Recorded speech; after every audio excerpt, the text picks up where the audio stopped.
Est-ce que ça vous est déjà arrivé de bien aimer le rendu qui vous est présenté?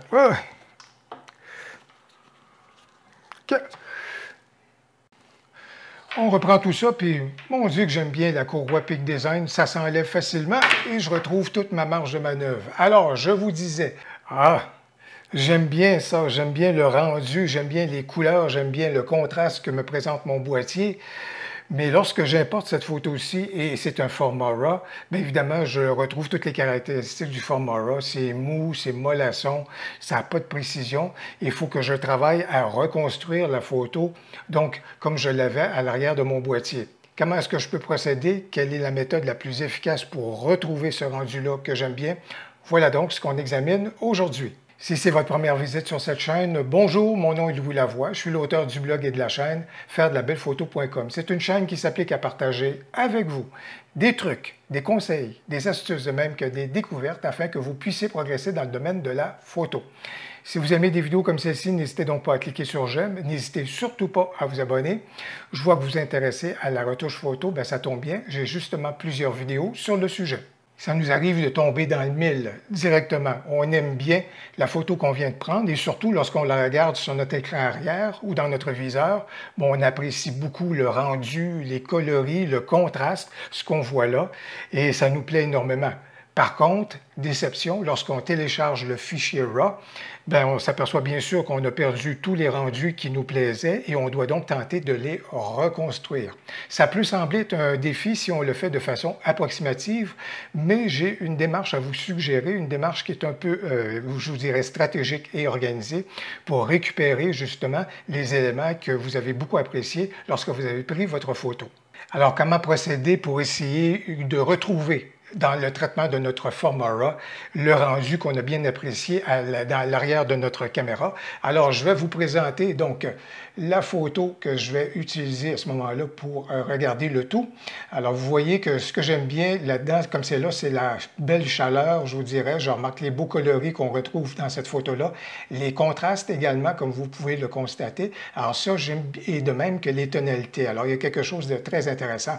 Alors que je vous présente, ceci étant, en même temps, à l'écran, vous retrouvez également la photo, par contre, ou un échantillon donc du fichier RAW. Et vous voyez qu'à ce moment-là, on est très, très loin du rendu à l'arrière de l'écran, donc que je viens juste de vous présenter. Alors, comment est-ce qu'on est capable donc de retrouver le traitement et de pouvoir appliquer le traitement tel qu'on l'a bien aimé au niveau de cela? Bien, je vous dirais que quelque chose qui est très important chez Canon, mais vous avez toujours la possibilité de le faire, c'est donc d'aller regarder les informations au niveau donc de votre photo. Et je vous dirais que chez Canon, à ce moment-là, on retrouve beaucoup d'informations qui vont être très, très, très précieuses. Première des choses ici, bien entendu, durée d'exposition, ouverture, etc., etc. Mais il y a un élément qui est important que vous allez retrouver en arrière, là, c'est qu'il y a un style d'image qui a été appliqué à votre photo.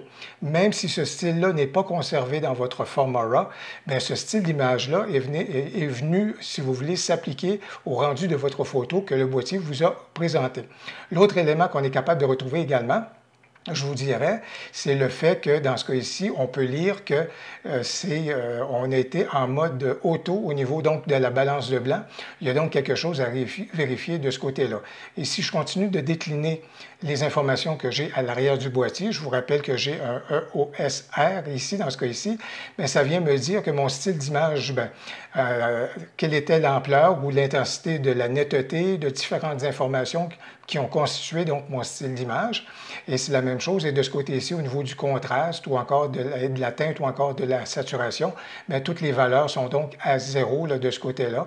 Alors, c'est donc des informations qu'on retrouve à l'arrière de notre boîtier et qui constituent donc à ce moment-là la recette qui a été appliquée pour, à ce moment-là, en arriver au rendu que je vous présentais donc initialement.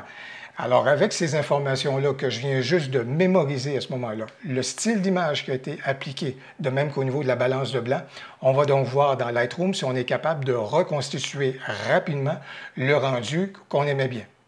Alors, je me tourne donc vers Lightroom et j'ai donc ouvert mon format RAW de cette photo-là.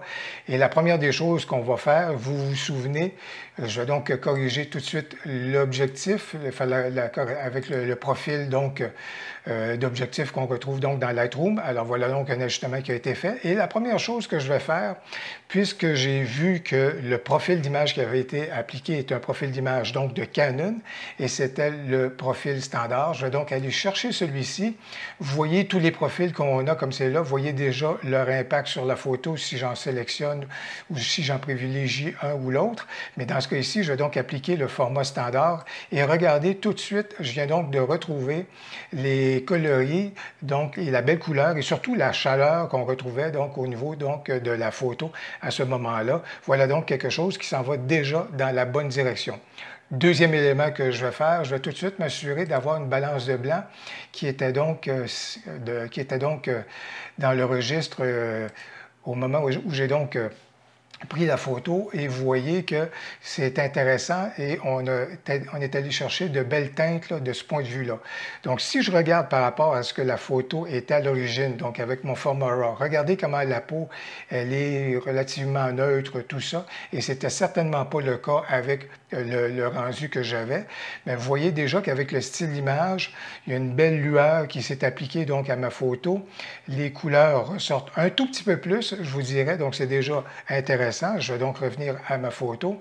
Et une chose que je ferai à ce moment-là pour amplifier un tout petit peu le contraste et juste aller retrouver un peu plus de contraste à ce moment-là, je vais juste privilégier ma courbe de tonalité juste pour utiliser l'effet que vous connaissez un tout petit peu, l'effet mat. Mais l'effet mat, vous voyez que je viens de retrouver exactement le contraste que j'aimais bien. J'aime bien les couleurs qui sont là.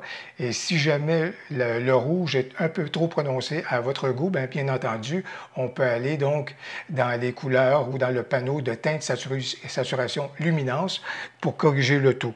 Alors, par rapport à ce que vous voyez comme c'est là, je vais juste ramener un tout petit peu la photo à ce qu'elle était. Comme vous pouvez le constater, voici donc ce qu'était ma photo par rapport à cela. Vous avez également la possibilité de voir ce qu'est la photo à ce moment-là au niveau donc des corrections appliquées dans Lightroom. Et faut-il le rappeler encore, je n'ai absolument rien fait ici au niveau donc des corrections qui sont là. Je vais faire un autre exemple que je ne pourrais pas vous montrer parce que malheureusement, je n'ai plus mon équipement Fuji.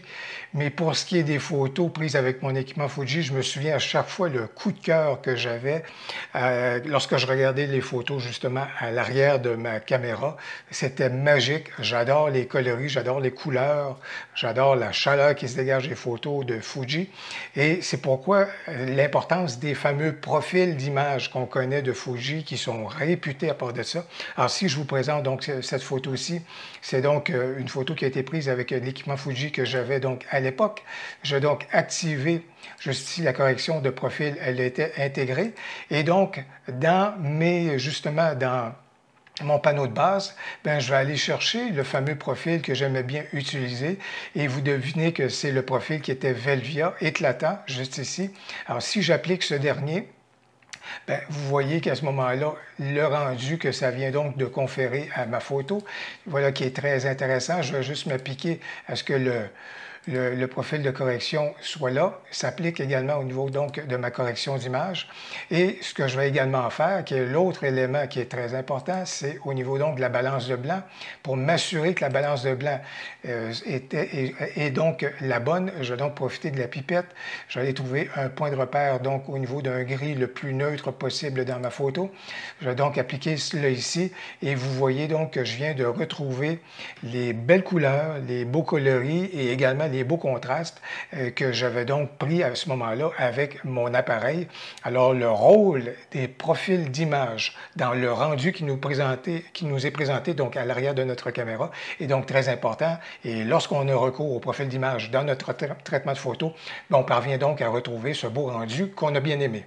Voilà donc qu'avec deux outils bien particuliers, on est donc capable de retrouver dans une certaine mesure donc le rendu qu'on aimait bien, soit identifier quel est le profil d'image que notre appareil a appliqué pour le rendu, et de deux, s'assurer d'avoir une bonne balance de blanc, quelque chose qui se rapproche beaucoup de ce que la balance de blanc était donc au moment de la prise de notre photo. J'espère que ces deux points de repère vous permettront donc de retrouver la vitalité que vous avez bien aimée dans vos rendus de photos, donc dans votre boîtier.